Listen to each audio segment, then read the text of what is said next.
बहुत ही खास मौका है। यहाँ पर आगरा में सत्संग का आयोजन बहुत समय के बाद और प्रेमी भाई बहनों के बहुत प्रयास करने के बाद संभव हुआ है। ये धरती संत मत की, आध्यात्म की बहुत पहले से नींव रही है। हमारी गुरु परंपरा में स्वामी शिवदयाल सिंह जी महाराज आगरा में ही रह करके सूरत शब्द योग की साधना का रास्ता 400-500 वर्ष पहले उस समय के लोगों को बताया करते थे। इस स्थान पर सत्संग, प्रभु प्राप्त करने का रास्ता, आध्यात्म ये नया नहीं है। जुगों जुगों से समय समय पर अलग अलग मौके पर अलग अलग तरीके से परमात्मा को, उस प्रभु भक्ति को सिखाने के लिए संतों महापुरुषों का आना हुआ है। और जब वो महापुरुष अपने जीवन काल में कोई चीज समझा कर चले जाते हैं तो उनके जाने के बाद कई बार आध्यात्म से धीरे धीरे संसार भटक करके बाहरी कर्म कांड की तरफ चला जाता है। महाराज जी कहा करते थे, संत की, गुरु की सबसे बड़ी आवश्यकता यह है कि वो आपको इस संसार माया के इस बड़े भारी जंजाल में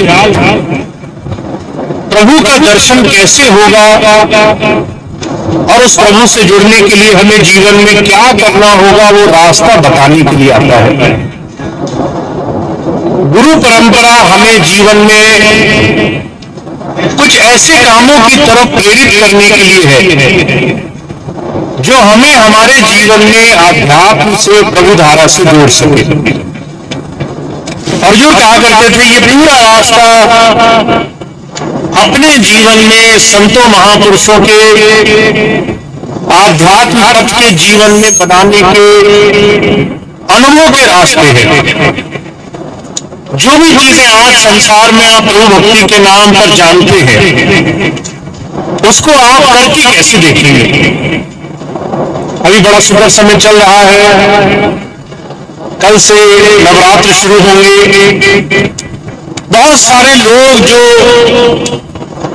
इष्ट भक्ति में अपने जीवन में कोई भी साधन करते हैं तो वो अगले आने वाले 9 दिन व्रत से, तप से, अपने जीवन में त्याग और संकल्प से कहीं ना कहीं अपने जीवन में एक प्रार्थना, एक भक्ति के रास्ते को जीवन में बनाने का प्रयास करेंगे।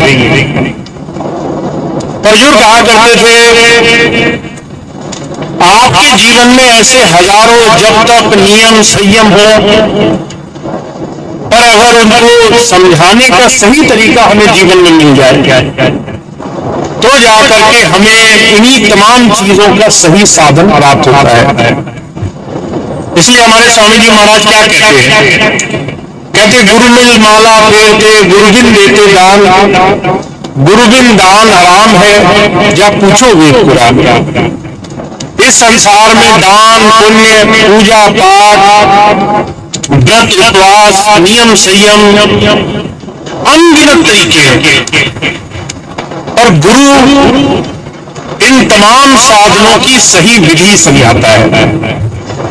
क्या समझाता है, जब आप दान दो तो वो दान फलीभूत कैसे होगा, जब आप व्रत करो तो वो व्रत फलीभूत कैसे होगा, जब आप पूजा पाठ में साधना अर्चना करो, जिसे माला फेरना कहते हैं, सिमरन करना कहते हैं, वो फलीभूत कैसे होगा, ये किसी अनुभवी ज्ञानी महापुरुष आपको जीते जी समझा सकता है। तो बड़ा सुंदर समय आने वाला है। अभी कल से बहुत से लोग नवरात्र का व्रत रखेंगे। हमारे जीवन में ये सारे साधन हमें किस तरफ ले जाते हैं? हमारे स्वामी जी महाराज ने जब वेदों का भाष्य किया तो बहुत से लोग आए उनके पास, कहने लगे वेद में सनातन धर्म की बात की गई है, वेद के मंत्रों में अलग अलग तरीके से हिंदू अपने जीवन में कैसे पूजा अर्चना करे, कैसे साधना करे, इस बात को कहा गया है। तो स्वामी जी महाराज ने जब वेदों का भाष्य किया तो स्वामी जी महाराज ने उस बात को दूसरी तरीके से समझाने की कोशिश करी। हमारे जीवन में जैसे दुनिया के हर एक सामाजिक बंधन का एक प्रारूप होता है, आपका समाज में कैसा जीवन होगा, आपका अपने शरीर के साथ शारीरिक किस तरीके से इस जीवन को बनाए रखने का साधन होगा, आप अपने मन को कैसे रखोगे, मानसिक कैसी साधना होगी, ऐसे ही हमारे अंदर आत्मिक साधना वो कैसे बनेगी, ये वेद समझाते हैं। तो स्वामी जी ने जब वेदों का भाष्य किया और आध्यात्म के अनुसार किया तो कहने लगे ये जितने भी पूजा पाठ आप करते हैं ये आपको इशारा कर रहे हैं कि आपको सिर्फ शरीर से भक्ति नहीं करनी है, आपको आत्मा से साधना कैसे करनी है। तो ये 9 जो भी दिन आगे आने वाले हैं ये व्रत और संकल्प का प्रतीक है। हर एक दिन एक संकल्प का प्रतीक है। और संसार में जब आप किसी चीज को करने का संकल्प करते हैं, मन ठान लेते हैं, तो आपके लिए उसमें 2 चीजें बहुत खास होती हैं। पहली चीज, कुछ पाने के लिए मन में आपने एक बात ठान ली, मैं आगे आने वाले समय में ये काम करूंगा और इसके लिए मैं ऐसे ऐसे इस तरीके से साधन अपनाऊंगा। 2 चीजें साथ में आपने जोड़ ली, कुछ पाना है और उस पाने के लिए कुछ छोड़ना है, उसके लिए कुछ संकल्प करना है। और इस संकल्प को आप तब तक पूरा रखते हैं जब तक आप वो काम पूरा करने के अपने इरादे को पूरा नहीं कर लेते। तो स्वामी जी महाराज वेदों में कहते हैं आपके जीवन में ये जो आगे पूजा पाठ जब तक नियम संयम के साधन आने वाले हैं, ये आपको जीवन में कुछ प्राप्त करने के लिए संकल्प शक्ति धारण करने का रास्ता है। अब 9 दुर्गा जो आप आगे रखेंगे या रखते होंगे, एक दिन में एक संकल्प, एक व्रत, और उस व्रत के साथ अपने जीवन में एक जीवन की अवधारणा को बनाए रखने का ये वो साधन है। अर्जुन कहते हैं आप अपने जीवन में 3 तरीके से काम कर सकते हैं। किसी भी बात को आप पहला हिस्सा है शारीरिक रूप से मानेंगे। आपने संकल्प लिया कि मैं अपने जीवन में थोड़ा संयम रखूंगा, तो वो संयम आप कुछ शारीरिक रूप में मान सकते हैं। आपको मालूम है कि आपको अपने पूरे दिन में अपने आहार पर ध्यान रखना है, आपको मालूम है कि आपको पूरे दिन में अपने दिनचर्या को निभाने के लिए कुछ चीजें शारीरिक रूप में देखनी है। तो वो शारीरिक संकल्प आपने साध लिया। फिर कहते हैं उसके साथ एक मानसिक संकल्प, आप मन से उस दिशा में बढ़े रहने के लिए मन को जोड़े रखने का साधन करेंगे। अर्जुन कहते हैं जो शारीरिक और मानसिक रूप से किसी बात को पूरा करने के लिए एक व्रत धारण करके कुछ समय गुजारते हैं, वो अपने जीवन में अपने आप को एक नई दिशा की तरफ जोड़ लेते हैं। और महाराज जी इसी बात को दूसरी दृष्टि से कहा करते थे आपके पूरे जीवन में अगर आपने 70-80 वर्ष का जीवन पाया और एक समय के बाद आपने मन में ठान लिया कि मैं अपने जीवन में आगे बढ़ना चाहता हूं, मुझे अपने जीवन में आध्यात्मिक रूप पर, मुझे साधना की दृष्टि से, मुझे अपने जीवन में आंतरिक अनुभव की दृष्टि से आगे बढ़ना है। और उसके बाद जब आपने मन में संकल्प साधना शुरू किया, हर दिन का संकल्प, हर महीने का संकल्प, हर वर्ष का संकल्प, एक एक छोटा छोटा कदम आपको जीवन में आपके लक्ष्य की तरफ ले जाएगा, आपको आपकी दिशा की तरफ जोड़ने का एक बहुत बड़ा साधन जीवन में बनने लग जाएगा। एक बहुत बड़े महापुरुष हुए, बहुत बड़े विद्वान, उन्होंने कहा संसार में लोग कई बार बहुत बड़े संकल्प को पूरा करने के लिए छोटे छोटे कदम के महत्व को नहीं समझ पाते। हम मन में ठान लेते हैं कि हमें बहुत पढ़ लिख करके बहुत बड़ा बनना है, हम ठान लेते हैं कि हमें स्वस्थ होना है, शरीर के रोग मिटाने हैं, हम ठान लेते हैं हमें पैसा कमा करके बहुत बड़ा बनना है, पर उसके पीछे जो हर रोज छोटे छोटे प्रयास करने पड़ेंगे, कई बार उसको हम ध्यान नहीं देते।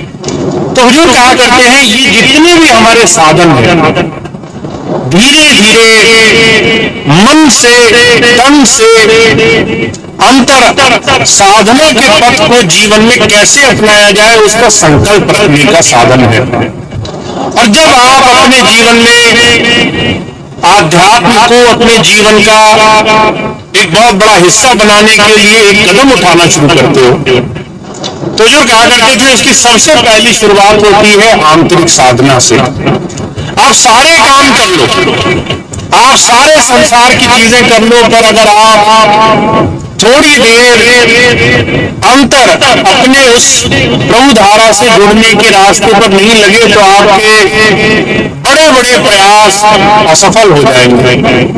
इसलिए बहुत जरूरी है जितना आप बाहरी पूजा पाठ जब तक नियम संयम करते हो, उतना संकल्प शक्ति से हम महापुरुषों के बताए रास्ते से अंदर कैसे जुड़े, इस बात को हम समझने वाले बने।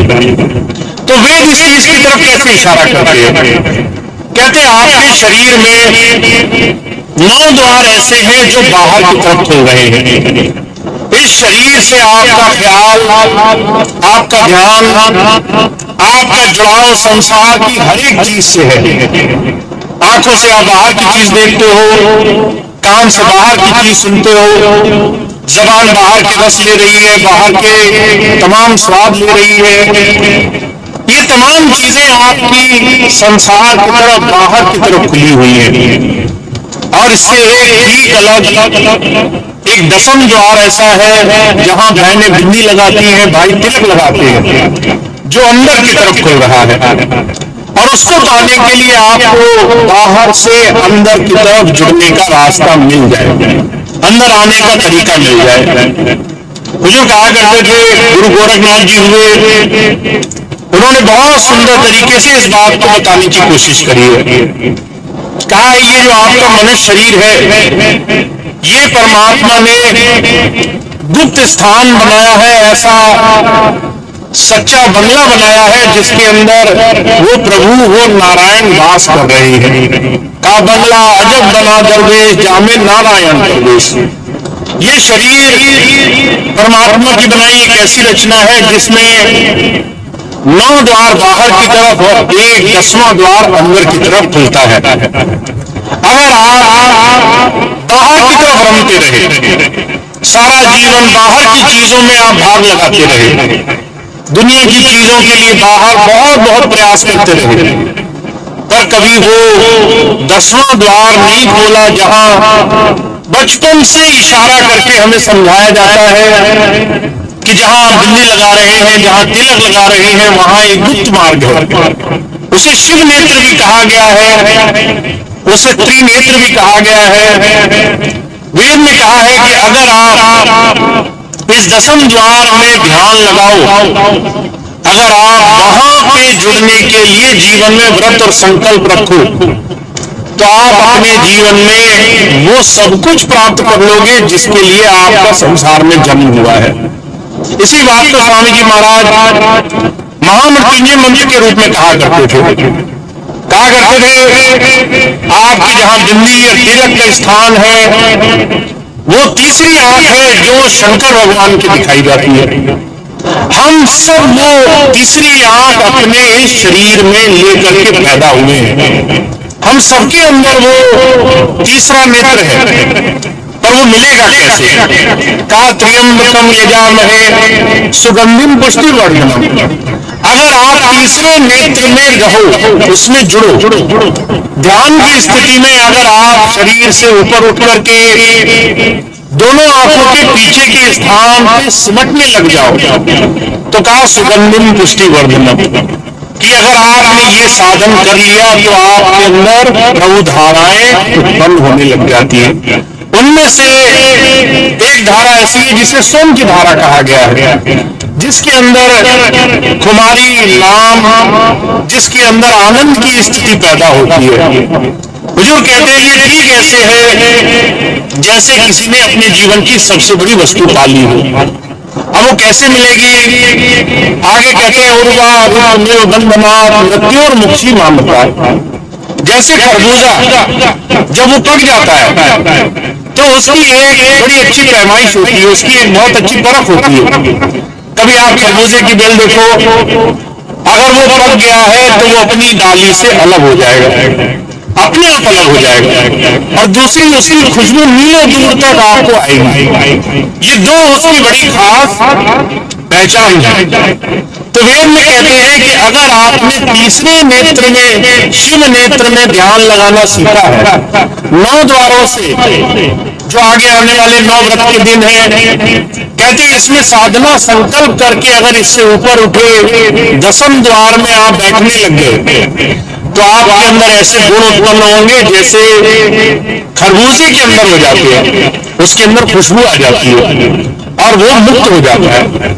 वो बना नहीं रहता, उसको फिर किसी चीज से जुड़े रहने की आवश्यकता नहीं होती। तो इशारा देकर कह रहे हैं कि आपको भी मुक्त होने के लिए तीसरे नेत्र में इन 9 दरवाजों से ऊपर उठने का एक संकल्प साधना है। और वो साधेंगे कैसे? उसके लिए आपका ध्यान सुरत शब्द योग के रास्ते पर जीवन गुजारना बहुत आवश्यक है। हमारे स्वामी जी महाराज कई बार इस बात को समझाया करते हैं। कहते हैं आज के समय में लोग ज्ञान साधना से बहुत भागना चाहते हैं। वो सोचते हैं हठ योग है, बहुत कुछ त्यागना पड़ेगा, एक पैर पे खड़ा होना पड़ेगा, भूखे प्यासे रहना पड़ेगा, घर छोड़ना पड़ेगा, परिवार छूट जाएगा, तमाम ऐसे कठोर साधन करने पड़ेंगे, इसलिए ध्यान योग साधन हमारे लिए नहीं है। और जो कहा करते थे हमारे और आपके जीवन में ध्यान दुनिया की सबसे सरलतम वस्तु है। जब आप रात को सोते हैं तो रात को सोते वक्त आपके शरीर के रोम रोम से आपका ध्यान वैसे ही सिमट करके दोनों आंखों तक आता है। हुजूर कहा करते थे आप हर रात को ये काम करते हो, जाने अनजाने में। हर रात जब आप सोते हो तो आपको शरीर की सुदूर नहीं रहती है, आपके सराहने कोई खड़ा रहे आपको पता नहीं चलेगा, आपके चारों तरफ कोई घूम के चला जाए आपको पता नहीं चलेगा। आप आंखें बंद करके शरीर से बाहर की सारी संसार की गति को भूल करके बैठ जाते हो। और उस वक्त क्या होता है? आपके शरीर से पूरा शरीर शून्यता में, आपके शरीर का ख्याल चेतनता सिमट कर यहाँ दोनों आंखों के पीछे आती है। महाराज जी कहते हैं अगर आपको जब सपने आते हैं रात को, वो तभी आते हैं जब आपका ख्याल सिमट करके ऊपर तक आ जाता है। ये संभव ही नहीं है कोई आदमी रात को सोए, उसको सपने आए और उसका ख्याल ना सिमटा हो। शरीर से ख्याल सिमटेगा, जब तक वो ऊपर नहीं खिंचेगा उसको सपने नहीं आएंगे। तो स्वामी जी कहते हैं आप तो हर रोज इस साधना को हर दिन करके देख रहे हो, पर अभी जानने में समझ बूझ कर नहीं कर रहे हो, अभी वो चीज अपने आप हो रही है। जिस दिन आप इस चीज को हर रोज अपनी स्वेच्छा से करने लगोगे और अपने आप अपने मन अनुरूप शरीर से ऊपर खिंचकर आने लगोगे, उस दिन आपकी ये 9 रात्रें सफल होने लग जाएंगे। उस दिन ये संकल्प शक्ति आपकी सफल हो जाएगी। अब कल से जितने भी लोग व्रत रखेंगे वो हर एक दिन मन में धारणा लेकर के व्रत रखेंगे कि मैं ये चीज करना चाहता हूं, इसके लिए पूरे दिन में ये काम करूंगा। कुछ लोग निर्जल व्रत रखेंगे, कुछ लोग खाए पिए बगैर व्रत रखेंगे, कुछ लोग एक टाइम खाएंगे, कुछ लोग किसी और तरीके से व्रत रखेंगे। पर इन तमाम चीजों के पीछे करने का कारण अगर ध्यान दें आप, तो सिर्फ ये है कि हम किसी बड़ी वस्तु को पाना चाहते हैं, वो वस्तु जो आज हमारे पास नहीं है। और महाराज जी कहा करते थे, अगर इसके पीछे की सच्चाई जानो तो आप उस वस्तु के पीछे छुपे आनंद को पाना चाहते हो। आपके मन में ख्याल ये है कि आपने ये व्रत लिया, आपका ये काम हुआ, उससे आपको सुख और आनंद की प्राप्ति होगी। तो महाराज जी कहते हैं कि वेदों में इस बात को बार बार जुगों जुगों से हमारे सामने रखने का प्रयास किया गया है। और आज के समय में जब जब कोई महापुरुष आते हैं, कोई अनुभवी महापुरुष आते हैं, तो वो हमें इस बात को समझाने के लिए आते हैं। कहते हैं जितने आसानी से हमें रात को नींद आती है, उतनी ही आसानी से हम अपने जीवन में इस व्रत संकल्प को अंतर साधना से जोड़ सकते हैं। इससे ज्यादा मुश्किल रास्ता नहीं है ये, पर इस चीज को करने के लिए आपको व्रत रखना पड़ेगा, संकल्प रखना पड़ेगा। अगर आपने जीते जी वो संकल्प रखा है तो वो कारगर है। और अगर आपने उस समय जाकर के इस बात का ख्याल करा है, जब आपका समय निकल गया कि वो आपके साथ से समय निकल चुका है, फिर वो कारगर नहीं हो सकता। तो इसीलिए हमारे जीवन में धर्म की, हमारे जीवन में आध्यात्म की सच्ची परख ये है कि साधना के पथ पर हम चलने वाले बने, हम अपने अंदर के ध्यान योग साधन की तरफ अपना समय देने वाले बने। और वो भाग्यशाली होते हैं जो समय रहते हुए काम कर पाते हैं, वो भाग्यशाली होते हैं जो अपने जीवन में दोनों ही काम आसानी से कर लेते हैं।